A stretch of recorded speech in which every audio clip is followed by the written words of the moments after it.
Oh no, straight into it. Come on, stay up. That was a bang. There's a war on the FPV goggle front, and it has never been a better time to be wanting to jump into the hobby and pick up a pair of goggles.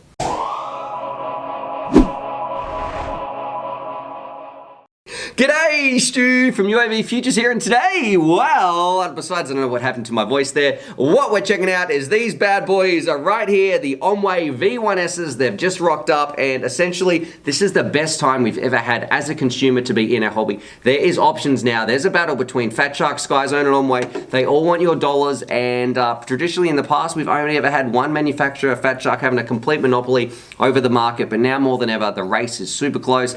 Each one of these companies is trying to make their best goggle, and that's great news for us. Us as pilots, us as consumers, we have options, and now the companies, they need to listen to us. So if we want to buy their goggle, they've got to do something special. They've got to innovate and push the envelope, and yeah, I think that's just an exciting time in our hobby. Now, what we're going to do, as well as a little playlist that should pop up there, I'd encourage everybody, go watch my Fat Shark review, go watch my Skyzone review, as well as watching this review. I'll link them down below as well. Need all that information. If you're about to drop 300 bucks, trust me, it's going to be invaluable to you. It might save you a lot of money in the future. And also want to say, I've probably tried more FPV goggles than anybody else, and I don't have an allegiance to one brand over the other. You would have seen a lot of people, like, they have traditionally flown Fat Sharks, and then they've tried another pair of goggles and they've always gone back. If you watch my channel, if you've been watching for a long time, you notice I've been changing up consistently over the years that I've been doing this. I was one of the first people that ever flew around with your traditional Aomways, and a lot of people, when I first did that review, said, Stuart, you just saying that stuff, whatever, you'll be back to Fat Shark next week, and lo and behold, for about a year, I flew the original Aomways. So I feel like I really championed these things at the time because they're a fantastic price meets value point. But this one, you might be surprised, because when we watch this through, you'll see, has Aomway actually done enough to keep on the ball? And is this the goggle that I would recommend over some of the others? So let's do it. Let's stick it on the bench before we take it out to the field, fly it around, go through some of its features. And essentially, the V1s here, a big plus of the Aomways. You're wearing them all day. They are super light on your face. So for the overview, coming in at about 180 grams. That's significantly lighter than either the Skyzones or the Fat Sharks. When you're wearing this thing, you're not going to have any marks on your nose or anything like this. They are very, very comfortable. If you do a lot of flying and comfort's important to you, these ones are winning out by a mile. Some other things you get in the box. Look, you get two antennas. The patch antenna, that's kind of garbage. I do like these traditional Aomway antennas. I've kind of been enjoying them for years and years. And so that's a plus over something like the Skyzones, which doesn't even come with antennas. And then here's some of the other extras I've got down here. So you do get a carrying case, which is, I don't know, a little bit big as far as I'm concerned. You get some AV cords. Well, how often are you going to use them? Maybe once or twice. You get a spare piece of foam, which is critical because the foam on these things, I've got to say, is junk. I'm not really a fan of that. And you get this little power adapter cord so you can plug in, you know, your 2, 3 or 4S, all that sort of stuff. But in the past, mine has actually broken on these little parts right here. So I put a replacement cable down below as well. So some of the extra options you get are okay. They're not absolutely outstanding. They're also not junk though. So I don't know. So we'll put these extras to the side. Let's talk about the main unit itself and the upgrades from the traditional version 1. So the V1s, or the version 1 special, what it is, you can see straight off the bat, it's a black color. Now that's going to help a little bit with light leakage, but also it's going to get very, very warm. They're meant to upgrade the receiver in here. So there's no module base. You don't need to go and buy an extra module, but you can't upgrade it. If you want to put something like a rapid fire, which is like another 150 or 200 bucks or something, it's a big upgrade, but you can't do that if you want to in here. So that could be a plus or a con, depending on how you want to look at it. Moving around the outside of the goggles, you can see, starting at this side, we have our headphone jack, SD card, channel band, and all that sort of stuff cycling through your channel. Your mode switch, trust me, you're hardly ever going to use that. I don't think I ever touch mine unless it's by accident. Starting your DVR here, we've got a fan. Here's the button and also the head tracker underneath. You can see the little fan that's right there. We've also got our little IPD adjustments, AV in, AV out. You can hook it up to your computer if you want to do some sims with this HDMI cable, and here's your headphone jack. So it is almost, I think it actually is identical as far as form goes on right here. So they haven't done too much, or there is zero innovation when it comes to actual shape or what the goggles are doing. The only different part is the receiver now does like 64 channels, I think. So it's meant to be a new update, better tuned receiver or something like that. Of course, it's diversity, like most of them are nowadays. You can put some little extra lenses in here if you need to. You've got the places to slide those in, though they don't come with them. The field of view is 32-degree field of view, and I'm going to say that's kind of the sweet spot for all these goggles. They're all around that part. And a lot of people will tell you, oh, you should all fly the big HDOs or something for that big immersive image.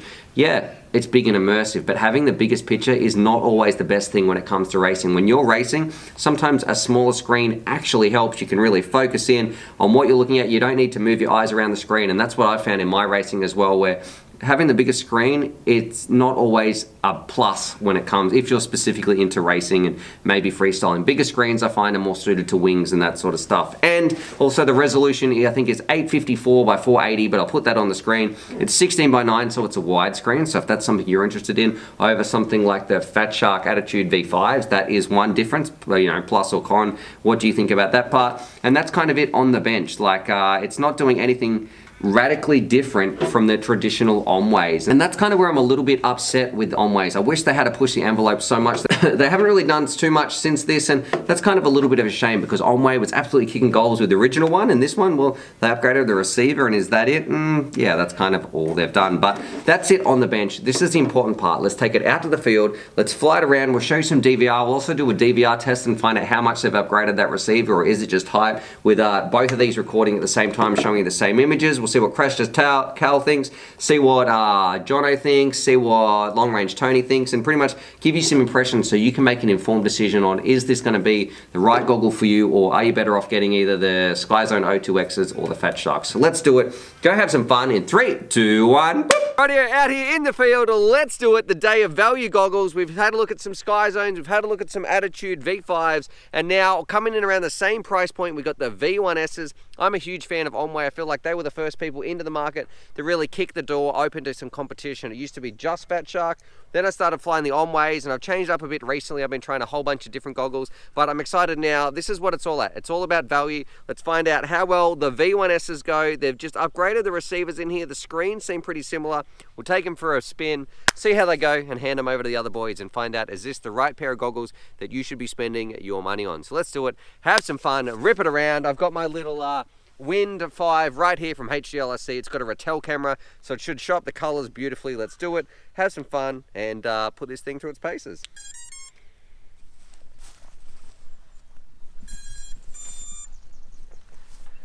All right, now the beauty is I know how to work these, so I'm not getting any light leakage. They're very comfortable on my face, and that's one of the biggest things about Aomways. When you've got something sitting on your face all day, you want it to be comfortable. These are probably some of the lightest goggles on the market. Super light, super comfy. You're not going to be having a bad time. I'm not feeling it on my nose at all. So some of the other heavier goggles, like when I'd wear the HDOs all day with a rapid fire and a big battery on the side, you do get a lot of pressure, and sometimes that might give you some headaches. This one with the battery at the back, it's a very light feeling on your face. You can definitely fly all the time. Now, this brings me on to something that is not my favorite, is how slow it is to go through the channels. So if you're just the sort of person who's always on the same channel, that's not going to bother you. But for me, because I'm flying with my mates all the time, we're always changing, always testing stuff out, it can get a little bit annoying. And I'm going to go one more. Hopefully we get to the race band coming up soon. And also the naming structure is a little bit different as well. Now look, I'm just doing a bit of an overview here in the studio as I'm doing some post editing and stuff, but I want to stress, look how long this has taken me to cycle through the channels to get on the right one. That's something I don't really like about the Aomways and also the Fat Sharks. It can be a little bit slower with their inbuilt modules, and that SkyZone is much quicker. So Stu, if you had to have something sit on your face all day, what would it be? I don't know, these Aomways ain't bad. Your radio's got no antenna, is that an issue? Oh, bloody hell. Come on, mate. I know, that's what I mean, it's so slow. It's so slow to cycle through the channels. If you were going to races and you were just going to buy a spectator pair of goggles, this ain't it. Purely for this reason. It takes about a 2-second hold to cycle through bands. That's B band, come on. Come on. I know, we've got one more, this will be it. We're ready. Oh, hang on, that's the wrong channel. Just joking, I'm just joking, I'm just joking. I'm so over this. All right, let's take it for a spin, and I'm getting very perfect focus. Oh, and I can start my DVR because I know how to do that. You know what? I'm getting this drone is telling me the temperature. It's at 71 degrees right now in there. Clear picture. I don't think they've upgraded the optics in here, but getting any breakup. I did change the antennas out. I'm getting a little bit of breakup towards these fences over here. No light leakage. I do like that they've added those extra bands and channels into the receiver because that was something they did need to upgrade. I feel like Calvin's doing something weird behind my back. Is he being silly? No.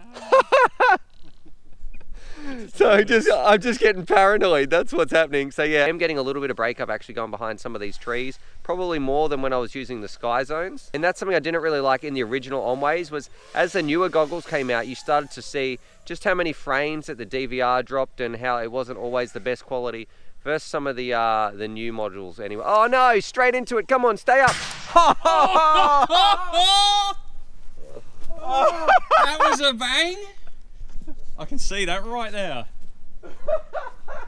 Crikey. Oh. That was a bang and a half. There he is. Cal, look at you, bounced back a fair way. Hey Cal, can you bang the dent out the fence? Where's, can you see the battery? I can't. It's probably against the wall. Right. Radio LRT, look at that, me learning acronyms. Long Range Tony, we got the Aomway v1s, first impressions. Yeah, they're very light, just like the Sky Zones. Got a built-in head tracker, got a DVR, headphone socket. I mean, I also changed the antennas too. So this one came with some antennas, but to keep it fair, I've thrown just, you know, what we're used to on there so you can compare oranges with oranges. So I think, look, for a quad, I think they're great for a starter, I think. And if you're going to fly fixed wing as well, you've got the head tracker and you can have that functionality as well. It's always becoming harder to find head tracker units for these goggles. So having them built in is really good. What do you think about the colour? Oh yeah, the colour's black's black. It's going to get never hot. Goes out of fashion. No, you know.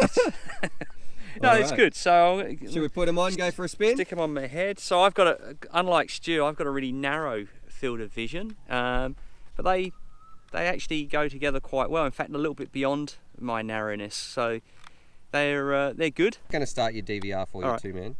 Hey, before you do, have a look and see what you think. See whether it's the same as what you were getting on yours. No, yours is super blurry, mate. That's your camera lens for sure. Yeah. Yes. That's why you can't see, mate. The camera came loose. Okay, here we go. All right, take two. All right, take two, because Tony just said all this stuff about how he couldn't see, didn't like the video, I guess the footage. And what happened, Tony? My camera lens was out of focus. It must have happened when I hit the tree before. Okay, all right, so tell me, is that any better? Stu, these goggles are amazing. The picture quality is just fantastic. That's, on a serious note, is that better than what you just saw? It's like what they call it, chalk and cheese. Okay. That's this is good. No wonder you weren't impressed then. Man, that was so out of focus. So in all seriousness, let's get on with the review because there's a lot of competition in the market now for this $300 price point. All right, so with the Aomway v1s. So if you take away the points I made before about the quality, okay, so the quality of the picture's really good. However, I seem to get a little bit of it almost seems a touch jittery as you're flying along. It's like there's the frame rate seems quite low. Yep. I do get a lot of break up behind my head. Again, fine when I'm in front, but these there just seems to be a bit of noise just across the top of the screen in the blue, and it just looks like the picture is shaking a lot. Hear about your drone that you've broken. Put that to the side. I want to hear about the goggles. So the goggles are good. The picture's really clear. I did find that it was the reception behind yourself wasn't very good. Yep. Whether that's just the arrangement of the antennas, I'm not sure, but it did seem to be quite flaky behind. And it's got the same antennas, and you didn't get that with any of the other goggles you've been flying. So that wasn't so good. Was it comfortable on your face? Very comfortable on the face. I had no light leakage at all around my face. That when the camera was in focus, it was super clear. Now I did start getting a little bit of noise across the top. Now whether that was a function of the drone or the goggles, I'm not sure. But if that was the drone, look, I think for the money, these are good value. The picture's definitely clear. They're super, super comfortable on my face, and they're very light. Okay. Would you? And the fact that they've got a head tracker for fixed wing, I like that as well. All right. Nice. Yeah. Thanks, mate. No, it's good. Alrighty, CTC, we're back again. Some more, I guess, value option, $300 roundish Aomway v1s. Now, you know how much Trev and I have used the V1s in the past and Aomways. You've never switched to them personally. You've stuck with your HD2s. What's your thoughts on Aomway so far? And then I want to know what your impressions are on this. Well, the Aomway V1s were a pretty good goggle, except the field of view was a bit narrow for me. It was just a matter of preference, but overall they were a pretty solid goggle, and that was evidenced by you and Trev using them for such a long time, and I used them occasionally, and they were pretty good. Yeah. Yeah. All right. So, thoughts on these ones? Look, the first thing, I don't like the colour at all. I think that's going to be problematic if you're trying to fly in a hot Australian summer over 30 degrees. I think that's going to heat up, and it could cause problems. Or yep. There's a bit of I think there's a line between, you know, blocking out the light and absorbing the heat. It's hard. So if you go white, you get some light leakage. If you go black, you get a bit of heat. Not if you do it like Fat Shark have done it. They've actually got That's true. They've painted over. So I kind of wish that they would have done the same here. I'm not a fan of the black at all. I like the old Aomway, the grey colour that they had, which was great. But as far as the colour goes, not a fan. All right. So everything else looks much the same. The only thing I can really tell is different. Well, I can't. It's only because I looked at the specs. Is the receivers are supposed to be a little bit different. So let's see how it goes. Can you tell me, is your DVR flashing up? Because I want to make sure I get this flight. Yep. It is? It's flashing? Yep. Cool. All right, not a bad picture, I've got to say. All right, somewhat comparable to the Aomway V1s, I'd say, but without having a set here to compare them directly to, it's kind of hard. But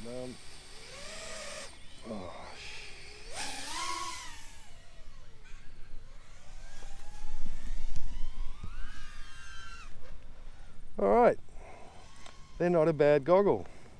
I've got a reasonably good picture. It's easy to interpret. Just have a look at the range. Yep. The range isn't too bad. The range isn't bad. I'm getting very little breakup, and I'm flying out quite a ways, probably 600 yards or so, and not much of an issue there. I'm coming behind myself. Yeah, these seem pretty solid. Nothing that's obvious that I can complain about. They're very comfortable, I got to say that. So they're nice and light and comfortable on the face. And look, to be honest, I would be comfortable flying with these goggles, even racing with them, but it would be a hard choice between the new Sky Zones and these, I'd have to say. But what's the price point on these, Stu? It's about the three. I think it's actually a little bit cheaper, like $270 maybe. I think if you look around, you might be able to find some for that price. I'll put some links down below anyway. I heard someone say that the V1s are actually selling for a higher price than these at the moment. The V1s, the old ones, are even more expensive than the V1Ss. Wow. So look, there's no obvious problems with these or any obvious drawbacks. So I'm quite happy with them. I'd be happy flying with these all day. You've got good clarity, good perception. The field of view's just right. I think it's a 16:9 aspect ratio, which is not problematic, even though I'm using a 4:3 camera. It's hardly noticeable, to be honest. And look, Stu, I'm happy with these goggles. I think they're pretty good for the price. So I think there's some good competition in that $300 price mark now, which is very welcome. What I will say is I think they're a really good goggle for the price, and I think they're going to be very competitive at that price point, in that $300 goggle range, where, you know, the competition is getting stiffer and a lot better. So I think these will be competitive, and I don't think anyone that buys these are going to be disappointed. I think they'll be quite happy. All right, nice. Thanks, Cal. Rightio, a little bit different. We're going to kind of do with the updated receiver a little bit of a DVR test. So Jono's got the new ones on, I've got the old ones. We're going to fly around and try and just see if there's any difference in reception with the updated receiver. But also want to get your impressions on them as well, Jono, as we're doing that, all right? So I'm going to plug the quad in. Right, first impressions, here's your radio. Oh, yep. We're going to have to probably... Yeah, there we go. Yeah, first impressions, screen's nice and big. Fits on my face a little bit differently to my Sky Zone. It doesn't feel like it hugs quite as much. Yep. I'm still not getting light leakage off it though, so that's all right. Yeah, screens look nice. They're real big. I'm going to start your DVR. Ready? Yeah, hook into it. Did it pop up on the screen? Yeah, I've got recording up on the OSD there. Yeah. And is it flashing now? Yep, now it's flashing. Okay, yep. That's a real nice feature on the OSD, so you know it's absolutely going. That's well, that kind of annoys me, to be honest. If you think if it pops up, you should just be recording. But anyway. All right, take it away. All right, let's do a fly and see how I feel about it. Alrighty. Yeah, we've got nice big screen, field of view. I'm not getting... Okay, compared to the old... Get your head up a bit. Yeah, sorry, man. Okay, so compared to the old Aomway Commanders, which I had for about 9 months before I decided to cook them, yeah, these ones I feel like the screens are in a slightly better position. I used to get a little bit of screen blurring on the edge of the original Commanders, and I'm not getting it on this one. Yep. I like the 16:9 on it. I prefer that wider screen sort of thing. I do, so that's really working for me as a personal preference thing. The fit isn't as comfy as my Sky Zones, but it's definitely it definitely fits. I could probably wear these for an extended period of time, I reckon, without too much of an issue. I feel like the IPD adjustment suits well, so I'm not getting any eye strain. Doesn't feel like it's digging into my nose or anything. Yeah, there's nothing worse than a pair of goggles that'll dig right into your nose while you're trying to fly. Those are the little kind of distractions that are just gonna, put you into a tree or something when you're freestyling, or put you into the side of a gate. Rightio, so reception on them, so far it's all right, except for when I get really far out behind these trees, it's starting to flicker a little bit. That's your disarm switch. Yep. I got it right this time! Rightio, so Jono, I am going to stop the DVR. Yeah, for sure. What's the button for it again? I'll press it. Did it stop flashing? Yep, stop flashing. Okay, awesome so stuff. No, it didn't stop flashing. Didn't? Oh wait, no, it's still there. Yeah, got it. All good. Yeah. Yeah, it's under control. Relax. Okay, see how that's confusing though? Yeah. All right, it's got record up there, and it's flashing if it's going. It should just go away if it's not actually recording. Yes. Yeah, it's kind of confusing. All right, final thoughts, Aomway's final impression. I like to be able to change channels, see my DVR recording and stuff nice and quickly. I don't like to fuss with that stuff too much. I find with the roller rockers on Fat Sharks and stuff, drives me bonkers. On the attitudes, or just on any of those ones with the roller rockers and buttons, and they're all different and stuff like that. Yeah, I prefer just having buttons up there, do the thing. OSD's on there. I can do it with goggles on. It's all done. No complex. Yeah, screen resolution is awesome. The screen's nice and wide. I'm not getting edge blurring. Fits on my face good. Yeah, nice casing. Looks pretty. Any light leakage? Not on these guys. No, not at all. It's quite good actually. All right. So final impressions. Final impressions. Yeah, I like the look of them. Screen's nice and big, stuff like that. OSD works well. Yeah, in terms of fit, it's a pretty nice fit. Not quite as good as my Sky Zones. Yeah, I reckon not my top pick, but I do like them. All right, nice. Thanks, mate. Rightio, so there it is. There's my review of the Aomway V1s. And overall, is this a bad goggle? No. Is it the best goggle? I'm also going to say no. I traditionally in the past, I was a huge fan of the Aomway V1s. I flew them for the longest time. And I'm going to say with this one, you might be surprised, but it's kind of not ticking as many boxes as the other ones. Do I like the 16:9? Yes. Do I love the form factor? Yes, it's smaller than the others. Do I like the comfort on my face? Absolutely. I think it is super light, and that makes a big difference when you're wearing them all day, especially if you're flying in and out, but especially if you're flying pack after pack. But as far as the rest of it goes, I kind of the menu's a little bit clunky to cycle through. It's not my favorite. Sky Zones are so quick, and it just hasn't done enough to keep up with the other two. So for $300, it's up to some very, very stiff competition, especially when you look at the Fat Shark Attitudes or the Sky Zones with their beautiful screens. This one didn't quite seem as clear either, so I don't know. What do you guys think? Which one would you pick? Is this good for us consumers to have 3 top-tier goggle manufacturers now all trying to push something out? And I want to stress again, is this a bad goggle? No, it's better than this one. And I absolutely love this one, but now the game, we're moving those goalposts. These companies need to improve, so let them know, or what do you want to see in your future goggles? Now is the time to make some noise, because trust me, things are changing in our hobby, and it couldn't be better for us pilots out there, us consumers who want to jump in. No longer are we stuck with one brand, and we don't have to settle for subpar products now. We should be pushing them and voting with our money on what's going to make the best goggles. So anyway, drop your comments down below, I'm sure, because they're all going to be reading them, and let's give them that feedback. Subscribe for more FPV related content. Massive shout out to the boys who helped me film this. What do you guys think? And as always, happy flying.